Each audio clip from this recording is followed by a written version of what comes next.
Baik, Assalamualaikum warahmatullahi wabarakatuh. Kembali bersama saya di channel Rian TV. Pulau Rempang yang sedang panas, sedang membara, baik membara di hati ataupun membara pertikaian di sana. Jadi, apa sih yang sedang terjadi di Pulau Rempang sekarang sehingga sampai terjadi sebuah bentrokan yang di situ sampai-sampai petugas menggunakan gas air mata untuk memukul mundur para demonstran yang ada di Pulau Rempang itu. Mari kita bahas bersama.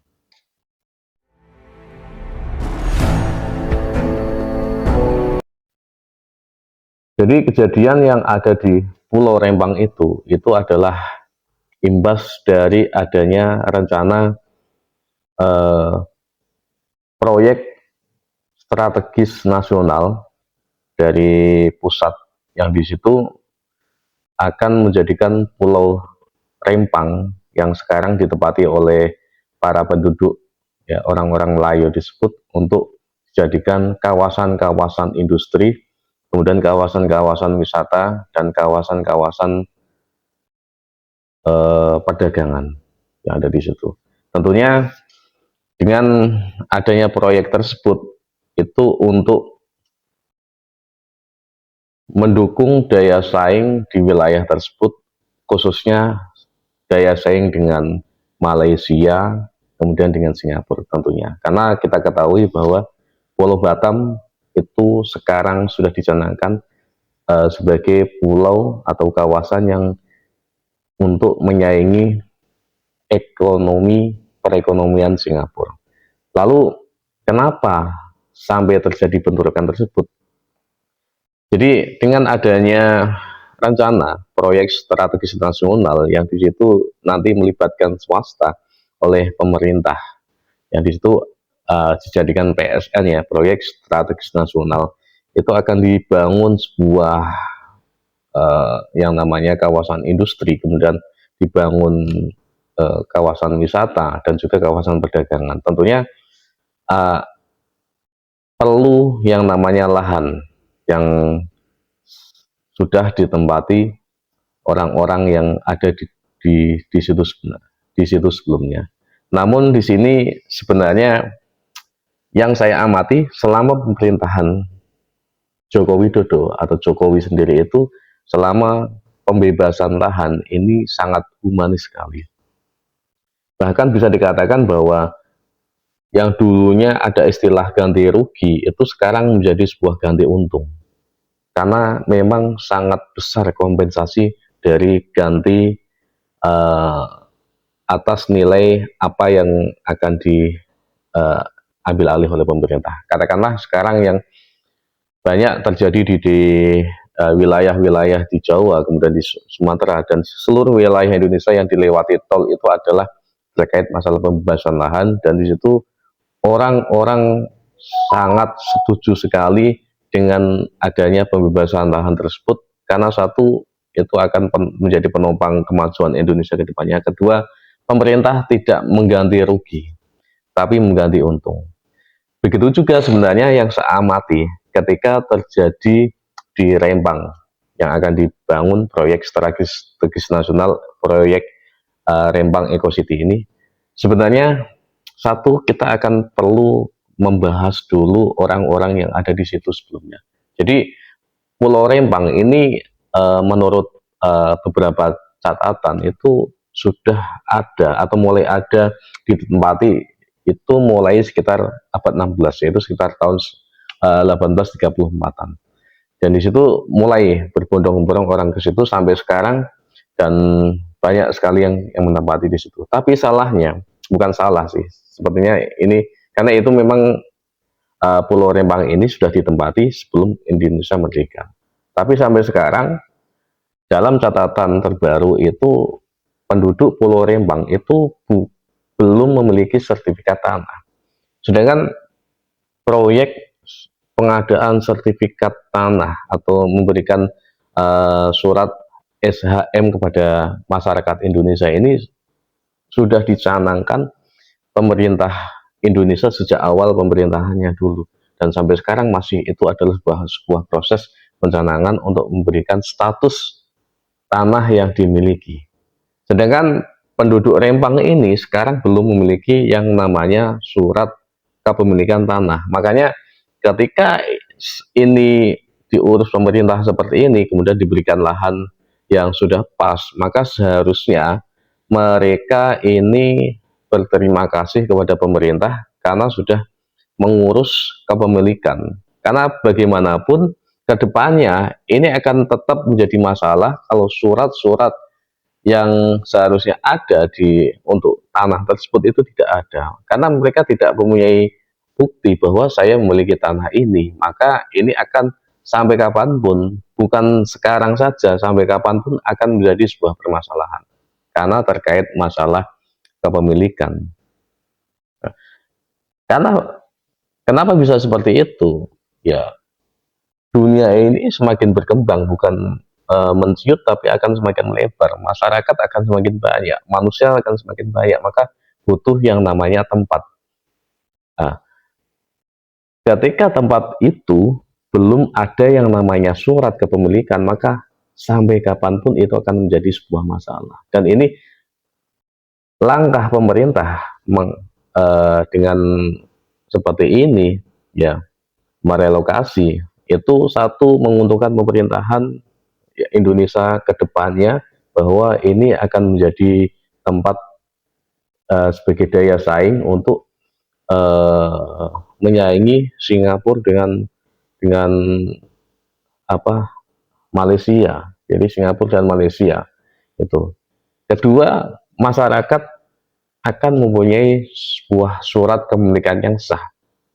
Nah, karena gini, dengan adanya proyek ini maka sesuai dengan catatan data yang ada itu, masyarakat yang direlokasi ini nanti akan mendapatkan sebuah yang namanya tanah seluas 500 meter persegi. Ini menurut saya sangat lumayan luas ya.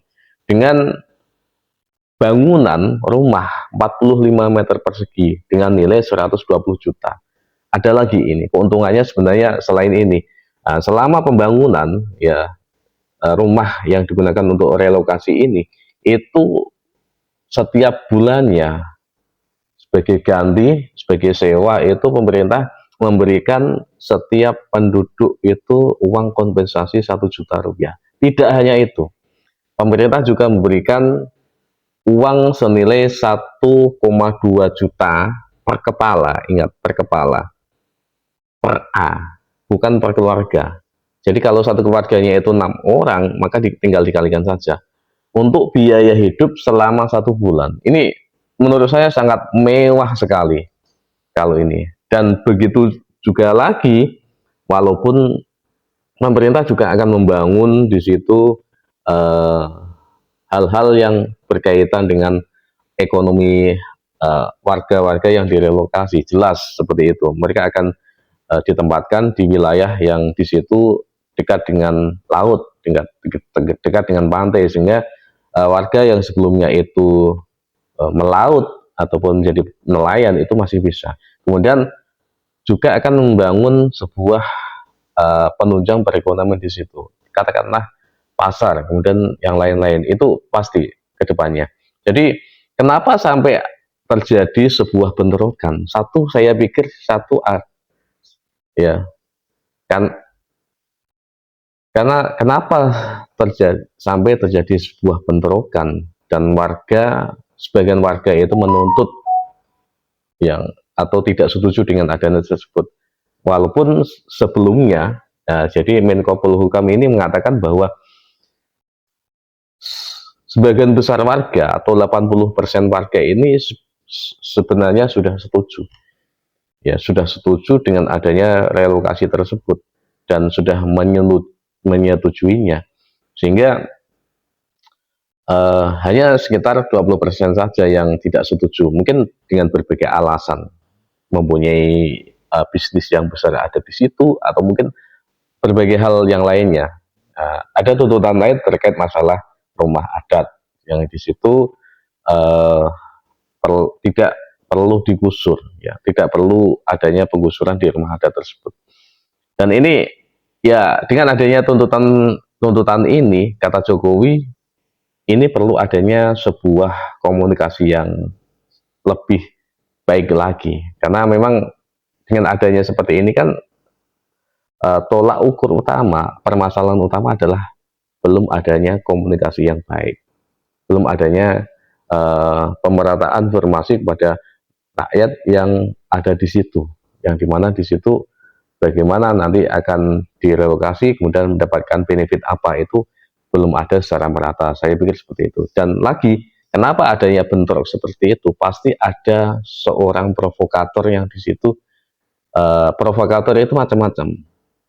Biasanya provokator itu mempunyai pengaruh, orang yang mempunyai pengaruh di situ, atau orang yang di situ menyuruh orang lain untuk memberikan provokator tersebut karena mempunyai sebuah uh, yang namanya, karena mempunyai pengaruh di situ.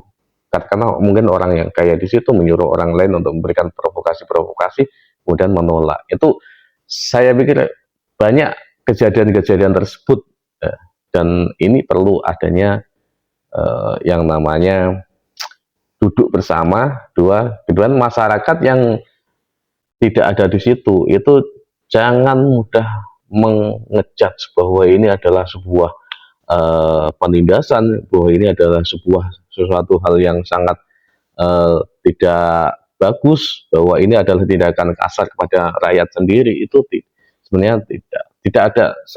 Saya lihat selama ini itu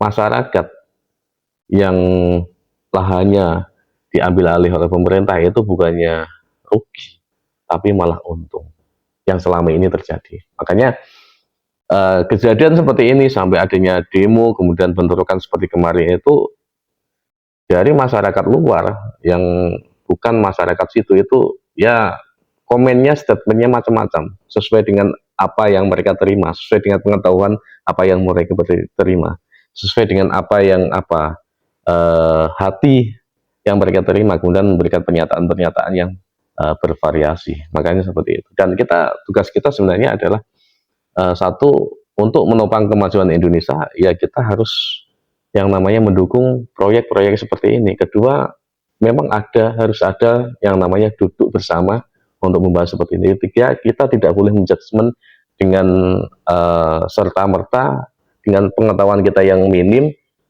itu, sehingga malah semakin runyam seperti itu. Makanya orang yang kemarin demo itu mungkin sebagian ada karena adanya orang yang terprovokasi. Kedua, orang yang memang sebelumnya tidak ingin pindah dari situ. Tapi kalau kita menuruti semua hal-hal seperti ini, maka Indonesia tidak akan cepat berkembang melesat maju ke depannya.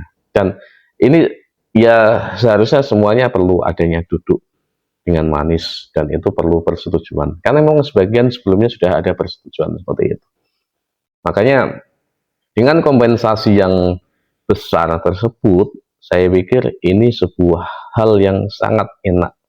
Nah, dan ini sebuah keuntungan yang besar bagi masyarakat yang ada di situ. Satu, mendapatkan tanah dengan SHM yang sudah pasti ke depannya sebagai panduan bahwa ini adalah milik saya.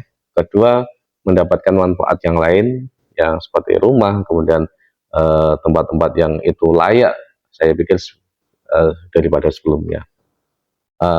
Untuk permasalahan masalah menempati tempat baru itu memang perlu adaptasi. Ya, itu sebuah tantangan untuk saya. Tantangan hidup, katakanlah seperti itu. Makanya semuanya harus duduk manis, membicarakan dengan yang baik. Itu dari saya. Assalamualaikum warahmatullahi wabarakatuh.